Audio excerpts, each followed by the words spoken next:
Kjartan, tímabilið búið, hvernig bara tilfinningin? Skrítinn og smá tómleiki ákveður núna.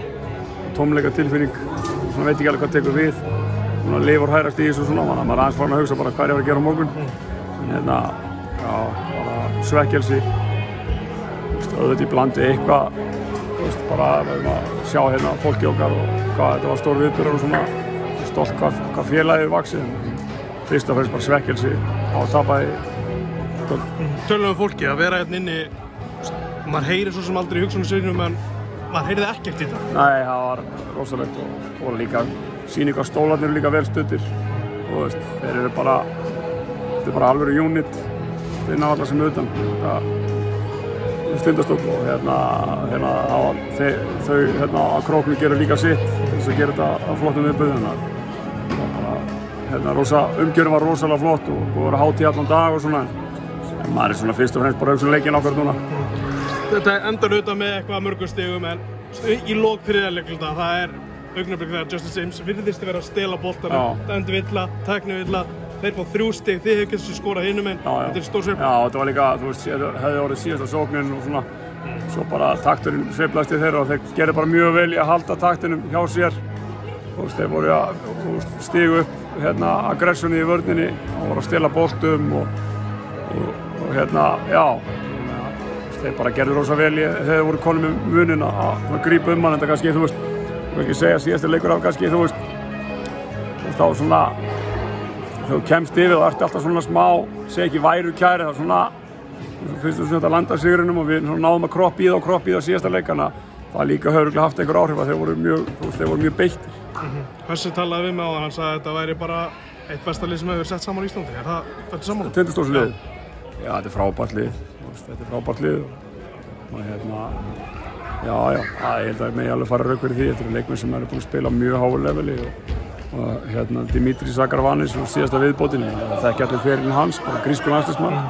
Á bekknum? Á bekknum, kom á bekknum, en þú veist, og svo er alltaf Drungilas og Gekk sem þekkja deildina vel og Jannis Sakaravanis, Sadio og Sigurður Pétur sem rosalega ofboðslega klár körfuboltamaður og stýrir leiknum mjög vel þennan inn og svo þetta Basil sem búinn að vera besti maður deildarinnar með Benna Gumm að þjálfa og svo ertu með Ragnar Ágússon sem vann okkur fyrir norðan sem kannski 9. mann og Hannes Inga, reynslu miklu menn svo einn efnilegur á bekknum Axel 2007, þannig að þetta er bara frábært lið og bara virkilega gott lið og eru vel að þessu komni bara þeir eru nokkur í hörgur seríum. Á þessu tímamóti heldur þeir klára þetta? Ég veit það ekki. Þetta er svo mikið að sveiflum í þessu. Þannig að við bara maður er alltaf miklu tengdari hvernig þeir spila, maður er búinn að vera að kafa alveg þá maður sé að fylgjast líka með hinni seríun eitthvað. Ég bara veit það ekki. Það er svolítið Hörðaxel sem að hætta. Hvernig að sjá eftir hún? Sko, að vinna með Herði eru algjör forréttindi. Þetta er alltaf ef við förum yfir ferilinn hans, þetta er einn allra besti ferill sem Íslendingur hefur átt að spila.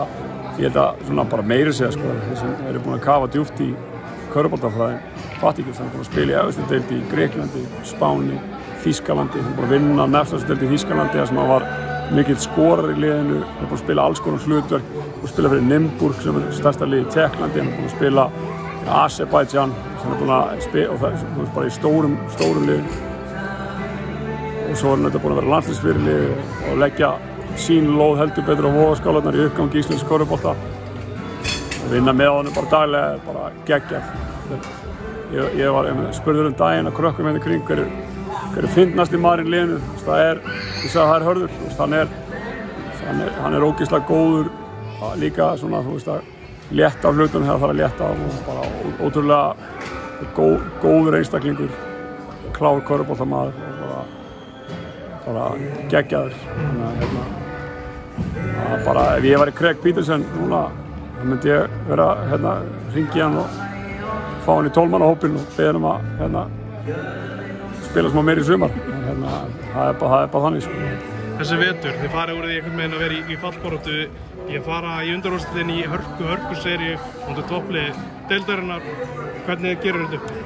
Sko, það er rosalegt, það þarf rosalega samhent átak til þess að snúa svona við og við tókum mjög góða svona góðar æfingar og góða fundi kringum áramótin, þar sem við svona settum aðeins upp hérna tímabili eftir áramót og mér varst bara að vaksa með hverju leiknum að koma hann að sigur á móti Keflavík, svo koma tvö naumtöp á móti Val og Njarðvík sem voru þá svona líka, þú veist Njarðvík er náttúrulega búin að þá vera eitt besta lið á landinu voru í 3. sæti og Valur var svona að finna taktinn, Kristó kom tilbaka þannig að hérna svo bara tókum við hérna einhverju 5-6 sigurleikir í röð og 5 sigurleikir í röð, þannig að við svona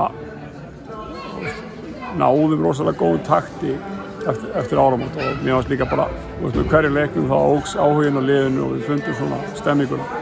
Svo er náttúrulega líka, þú veist, að hafa þessa reynslubolta í liðinu, eins og við talum Haukur Helgi sem er búinn að vera alveg stórkostlegur á þessu tímabili. Hann bara geggjað. Og hann átti rosa stóran þátt, þú veist, bara svona, og þeir tveir, bara svona, þeir eru svo sterkir karakterar, þú veist, þannig að þeir áttu alveg reisa þátt til því líka bara eins og allir í liðinu, þú veist, það var bara samhent átakan, en það er þetta, þú veist, leiðtotni skiptar svo miklu máli, þetta er, fyrir mér er þetta bara alveg afrek að hafa náð að snúa þessu við hjá okkur. Svo var þetta líka náttúrulega bara að við erum byrjar að ræða, þú veist, að vera með hérna, fyrir mig bara með þetta tímabili, þetta er 3. tímabili mitt með Dúa, sem að ég þjálfa í yngri flokkunum, sem búin að þjálfa núna í einhver 7-8 ár af æfans. Og það er alltaf bara ótrúlega gaman að vera með honum og Tomma og Daðalán sem er þetta fyrir aftan okkur, strákar sem ég þjálfa lengi í yngri flokkunum og svo er maður búin að vinna með Dino lengi og veist, þannig að hérna leikmenn sem manni þykir ótrúlega vænt og það bara alvöru bara stríðsmenn og maður er geggjað að vinna með hann að jújú, það er alls konar tilfinningar sem komið mann eins og þeirri. Verður þú áfram?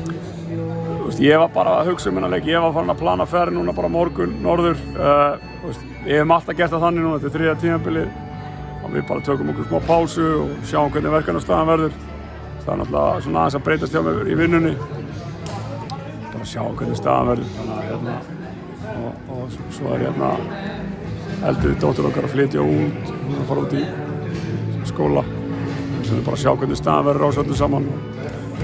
Bæði hvernig vinnustaðan og fjölskyldustaðan verður, þannig að við bara sjáum til en það er sko svakalegt bara sem við klárum þetta eins og með þetta félag sem er að vaksa þá var í vetur kemur inn nýtt meistarlóksráð, það eru strákar sem að lifa og deyja fyrir þetta bara umgjörinn og aðbúnaðurinn í þessum ferðalögum til þess norður búin að vera fyrsta flokk, bara elda onni okkur og geggju aðstæð sem við fengum hérna í Glaðheimið með Blönduósi sem við verðum þeim ævinlega þakklátt þar og mælum með þeim sumarbústaða klasa sem er þar, það er geggjað að vera þar og Blönduós frábær staður.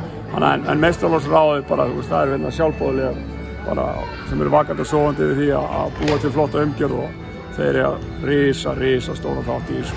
Eitt er á mér afmæli í dag, Brját Guðjónsson og sko með honum til hamingju með afmæli en þú veist þessi hópur sjálfboðaliða sem er búin að taka þátt í þessu með okkur, þetta er bara, það gefur þessu eitthvað ákveðið og fyrir mér er bara allt annars mætt. Takk fyrir þetta. Takk fyrir mig. Takk fyrir veitum. Bara vel takk fyrir mig. Sömuleiðis.